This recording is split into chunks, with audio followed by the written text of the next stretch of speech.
ঐক্যেই শক্তি, তাই না? ঐক্য হলো শক্তি।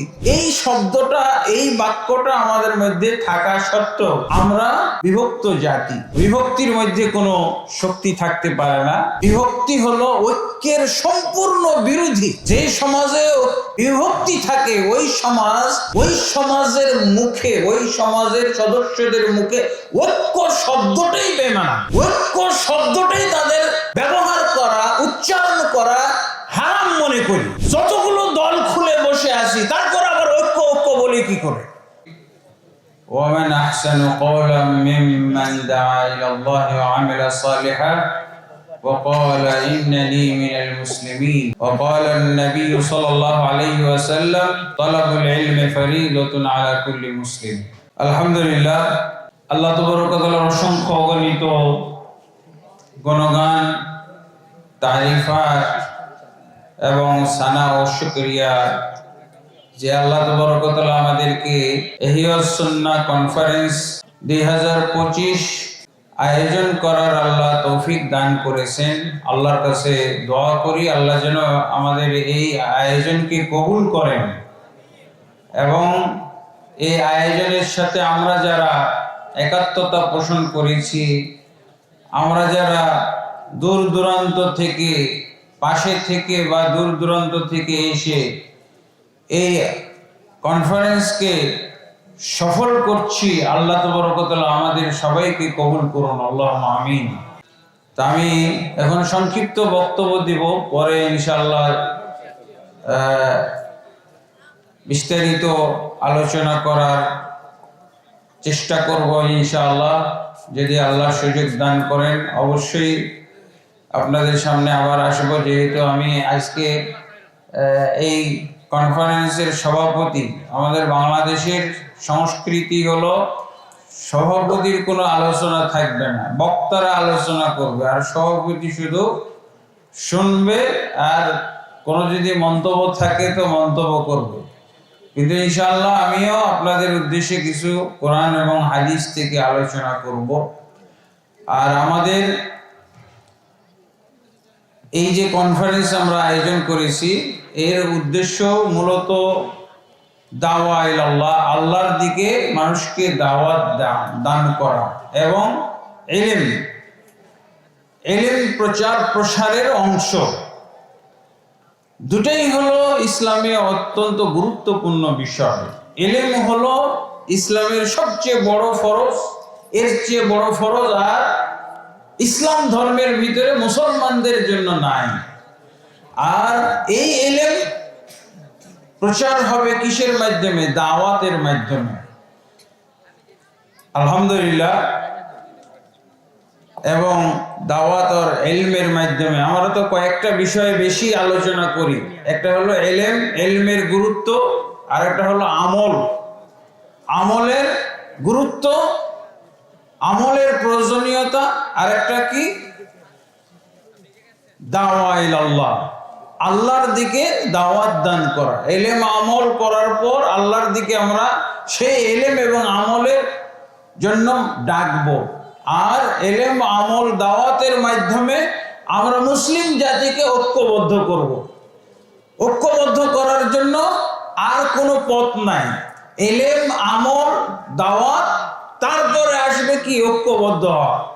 আমরা যতই ছুটাছুটি করি, যতই দৌড়ঝাঁপ করি, যতই আমরা সংগঠন করি, দল করি, এই দিয়ে কিচ্ছু হবে না। রাজনীতি করি, এই দিয়ে কিচ্ছু হবে না। রাজনীতি আমরা যতই দৌড়ঝাঁপ করি, কোনো কিছুতেই কাজ হবে না যতক্ষণ পর্যন্ত আমরা মুসলমানরা ঐক্যবদ্ধ না হব। ঐক্যবদ্ধ, তাই না? আমরা তো সাধারণভাবে সবাই জানি যে ঐক্যেই শক্তি, তাই না? ঐক্য হলো শক্তি। এই শব্দটা, এই বাক্যটা আমাদের মধ্যে থাকা সত্ত্বেও আমরা বিভক্ত জাতি। তো বিভক্তির মধ্যে কোনো শক্তি থাকতে পারে না। বিভক্তি হলো ঐক্যের সম্পূর্ণ বিরোধী। যে সমাজে বিভক্তি থাকে ওই সমাজের মুখে, ওই সমাজের সদস্যদের মুখে ঐক্য শব্দটাই বেমানা। ঐক্য শব্দটাই তাদের ব্যবহার করা, উচ্চারণ করা হারাম মনে করি, যতগুলো দল খুলে বসে আছি, তারপর আবার ঐক্য ঐক্য বলি কি করে? ঐক্য ঐক্য হলো এগুলো একটা ফাইজলামি, তামাশা। ঐক্য বাংলাদেশে নাই এবং ঐক্যবদ্ধ হওয়ার কোনো সম্ভাবনা নয়, একমাত্র ইলমের মাধ্যমে হওয়া সম্ভব। ইলম বলতে কোরআনের ইলম, সুন্নাহর ইলম। আর এই ইলম অর্জন করব, ইলমের মধ্যে কি পাবো? আমরা আমলের আইটেমগুলো পাবো, ইবাদত বন্দেগীর আইটেমগুলো ইলম অর্জন করলে, কোরআন সুন্নাহর ইলম অর্জন করলে কি পাবো? আল্লাহ যে ইবাদতের জন্য আমাদেরকে সৃষ্টি করেছেন, সেই ইবাদতের বিভিন্ন আইটেম, সৎ আমল কি কি করব আমরা, সেই আইটেম আমরা এগুলো পাবো ইনশাআল্লাহ। আমাদের এই কনফারেন্স হলো ইলম, আমল, দাওয়াত, ঐক্য। আমাদের দেশে কিছু ঐক্যের ডাক আছে যে আমরা বড় দল, আমাদের সাথে মিলে যান, ঐক্যবদ্ধ হয়ে যায়। তামাশা নাকি? আপনার চেহারা সুরত ধরে দেখে আমি ঐক্যবদ্ধ হব না? ঐক্যবদ্ধর কোনো নিয়ম নীতিমালা আছে।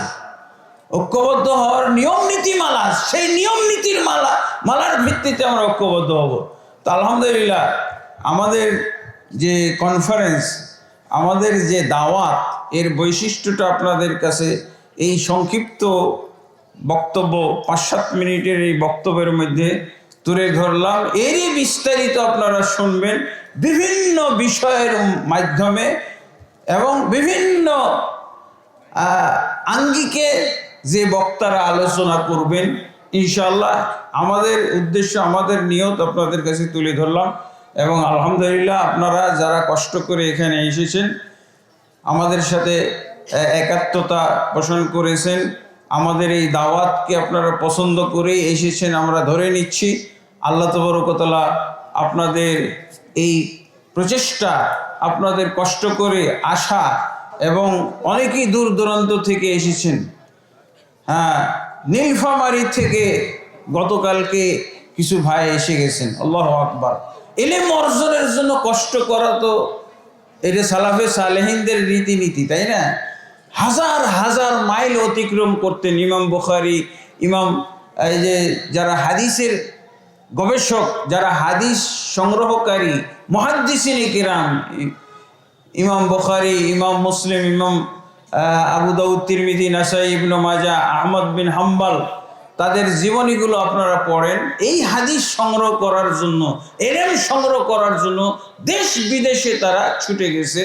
তারা একটা হাদিস সংগ্রহ করার জন্য 1 মাসের পথ হেঁটে গেছে।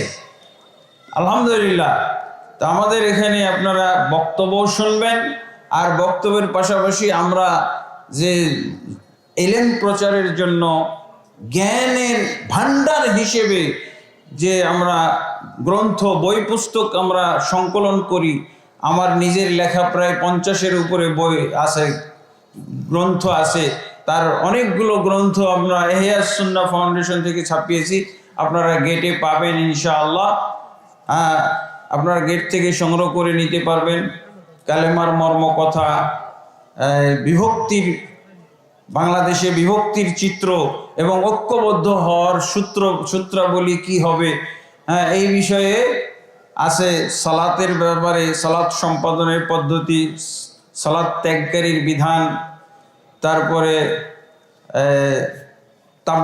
তাবলিগ বিষয়ে, প্রচলিত তাবলিগ এবং রাসূলুল্লাহ সাল্লাল্লাহু আলাইহি ওয়াসাল্লামের তাবলিগের নিয়ম নীতির কি পার্থক্য কি, এই বিষয়ে বই আছে।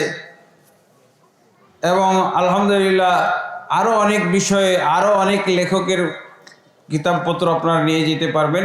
আপনারা যেমনভাবে কানে শুনে ইলম অর্জন করার সুযোগ পাচ্ছেন, ইনশাআল্লাহ চোখে দেখে এবং পড়েও আপনারা ইলম অর্জন করতে পারবেন। আল্লাহ তাবারক ওয়া তাআলা আমাদের সবাইকে কবুল করুন। ইতিমধ্যে আমাদের বক্তারা সবাই প্রায় এসে গেছে। আল্লাহ তাবারক ওয়া তাআলা সমস্ত যা আলোচক যারা এসে গেছেন তাদেরকে আল্লাহ কবুল করুন, এবং যারা রাস্তায় আছে, পথে আছে, তাদেরকে সহি সালামতে আমাদের মাঝে আল্লাহ পৌঁছে দেওয়ার ব্যবস্থা করুন। এবং যারা শ্রোতামণ্ডলী রাস্তায় আছে তাদেরকেও আল্লাহ নিরাপদে সহি সালামতে পৌঁছে দিন, এবং আবার তাদেরকে নিজ গন্তব্যে সহি সালামতে আল্লাহ তাবারক ওয়া তাআলা পৌঁছার ব্যবস্থা করে দিবেন ইনশাআল্লাহ। আমি আজকের মতো এখানেই আমার সংক্ষিপ্ত বক্তব্য সমাপ্ত করছি। ওয়াফাকাকুমুল্লাহ ওয়া বারাকাল্লাহু ফীকুম ওয়া আহসানাল্লাহু ইলাইকুম ওয়া জাযাকুমুল্লাহু খাইরান। সুবহানাকাল্লাহুম্মা ওয়া বিহামদিকা আশহাদু আল্লা ইলাহা ইল্লা আনতা আস্তাগফিরুকা ওয়া আতুবু ইলাইক।